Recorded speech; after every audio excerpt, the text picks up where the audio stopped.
Sawadee krap. My name is Imtiaz Muqbil. I am the executive editor of Travel Impact Newswire based in Bangkok. I have been covering the Asia Pacific travel and tourism industry since 1981.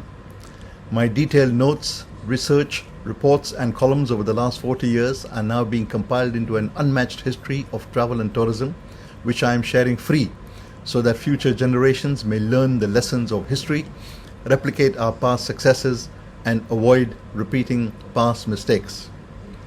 This lecture, the first one of 2022 in the Power of History series, will explore why the global tourism industry failed to find a balanced development model in the pre-COVID era. It will also include some thoughts on ways to rectify the imbalances in the post-COVID period. Let me begin with this slide, which shows that despite all the good wishes, hopes and prayers for 2022, it is unlikely to be a happy new year. US mayors are already preparing for the next crisis, especially the economic problems and potential social disruptions stemming from the health pandemic. The fear factor is here to stay.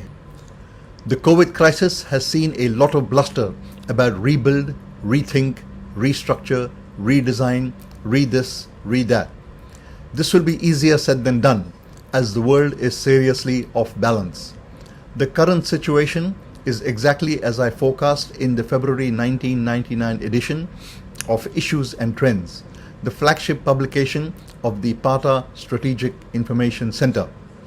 Published just 10 months before the dawn of a new century, the edition included a list of 10 balancing acts, which I forecast would take center stage in the 21st century. The very first two opening paragraphs of my analysis made that forecast crystal clear. Please pause the recording here and read it for yourself.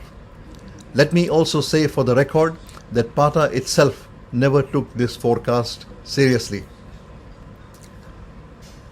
The biggest indicator of imbalance in the pre-COVID era was over-tourism, a term used to describe the conditions at many popular destinations as they sagged under the weight of the tourist hordes, destroying the sense of place and leaving a devastating environmental footprint. Until it becomes a crisis, the boundless pursuit of growth was seen as a mark of success. More was better. The balancing principles of carrying capacity were seldom applied. Now, the tourism pendulum has swung from hero to zero. As destinations seek to revive tourism, will they acknowledge making that mistake? Will they learn from the self-inflicted mistakes of the pre-COVID era? Personally, I don't think so. History is sure to repeat itself and it will be back to business as usual in no time. Making the challenge even more formidable is the perilous state of the operating environment. The many destabilizing geopolitical crises which hit tourism, such as wars, conflict and terrorism, have worsened. As the US mayors themselves are preparing for, the geopolitical environment is dangerously imbalanced, unstable and volatile. Big power gunfights are worsening the sense of insecurity. The so-called UN Security Council is supposed to underpin security, but in fact today has become a source of insecurity. When the elephants fight, the grass gets trampled. There does not appear to be an end in sight. The global economic and financial environment is also facing a rocky road with the advent of cryptocurrencies and the high costs of financing climate change, upgrading safety and security, the massive transition to a gig economy, and meeting the UN Sustainable Development Goals before the target date of 2030. The post-World War II pre-COVID scenario was dominated by the imbalanced influence of the dollar and the Bretton Woods institutions such as the World Bank and IMF. All that is set to change. As economic and geopolitical past struggles are interrelated, the risk of unintended consequences is very high. The third and probably most perilous wildcard is the growing power and influence of the global mega corporations. These conglomerates are always a step ahead of any effort to make them accountable. Their adherence to the fundamental principles of the rule of law and transparency is questionable. There is already concern about the imbalanced influence of Facebook, Google, Apple, and Amazon in the realm of information technology. Add to that the influence of the armaments companies, pharmaceutical conglomerates, and many more. A new breed of special purpose acquisition companies, themselves part of an intricate web of financial networks, will soon own most of the world's prized assets, ranging from airports and hotels to farms and factories. Combined, this amalgamation of power will mean an end to national sovereignty and have a huge downstream impact on democratic rights, freedoms, privacy, and governance. The same tools and tracking technologies used to keep COVID under control can easily be used to track anyone who poses a threat to those in power, with zero accountability. That will set the stage for many more conflicts and crises to come. Now, coming to the impact on tourism. In spite of its size and reach, tourism has never been able to influence global events. It is always being influenced by them. The industry seems to think that events such as terrorism, wars, conflict, and economic crises are outside their control.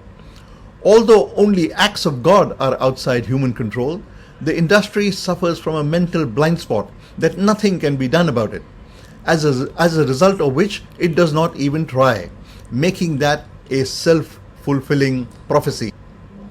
This lack of backbone and voice on issues that matter also applies internally. Take over-tourism, for example.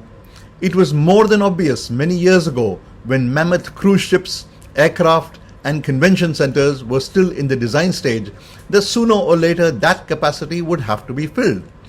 Yes, it would drive growth, but it would also worsen mass tourism. When social activists, environmentalists, and journalists such as myself warned about it, the immediate reaction was to attack the critics for negative thinking or spoiling a country's image. A balanced perspective was most unwelcome. Here's another example. The industry's imbalanced obsession with numbers and growth was clearly reflected in the fact that the entire set of measurement indicators of tourism was all about arrivals, income, jobs, expenditure, and average length of stay. Not a word about the ecological and environmental impact, garbage, sewage, food waste. The UNWTO Tourism Dashboard, arguably the world's best point of global reference, only measures the economic gains. There is no dashboard for the ecological impact, just a reference to the need for suitable balance. Same thing with calculating the real bottom line benefits of tourism. Just focusing on receipts from tourism without factoring in the leakage expenditure is like presenting a corporate balance sheet by only reporting the income while ignoring the expenses. Sure, countries earn millions from visitors, but there is a cost to attracting and servicing each visitor. Millions flow out in the form of marketing and booking fees, management fees, imports of goods and services, building the requisite infrastructure, plus the huge amounts that have to be spent to clean up the environmental mess. That information is never made public. This rah-rah one-sided perspective dominates the travel industry forums and conferences, which are totally devoid of critical thinking and alternative perspectives. Boring moderators ask pre-packaged questions to the same lineup of talking head speakers, usually from the same big-ticket companies. Social activists, human rights advocates, environmentalists are never invited to challenge the conventional wisdoms. The result is a lack of debate and intellectual stagnation. This imbalanced, insipid content is then reflected in the media, especially the travel media. Everything is positive and upbeat. Any attempt to ask pointed questions or challenge the party line is met with an immediate cut in advertising and/or invitations to future events. By contrast, Bloggers and influencers who provide dumbed-down entertainment are paid millions. NTOs claim to want quality visitors and are very leery about fake news, but they will not support quality journalism and quality events trying to provide balanced perspectives. Finally, the biggest imbalance is the excessive focus on the future and not much respect for the past. Everyone says they want to learn from past mistakes, but how is that possible without first acknowledging the past mistakes? If travel and tourism wants to vaccinate itself from the next crisis, it will have to rebalance its own agenda, democratize its discussion platforms, reset its own mindset, speak truth to power, and hold those causing problems accountable. Unless that happens, all the industry is doing is treating the symptoms and not the cause, and setting itself up for the next crisis. Thank you for watching. If this lecture gave you food for thought, please click like and subscribe to the Travel Impact Newswire channel. You can also access my earlier groundbreaking YouTube lectures on my website at the link on the screen. Academics, consultants, and anyone else who uses any of the material, please kindly have the professional courtesy to give credit. Thank you and Sawadee Krap.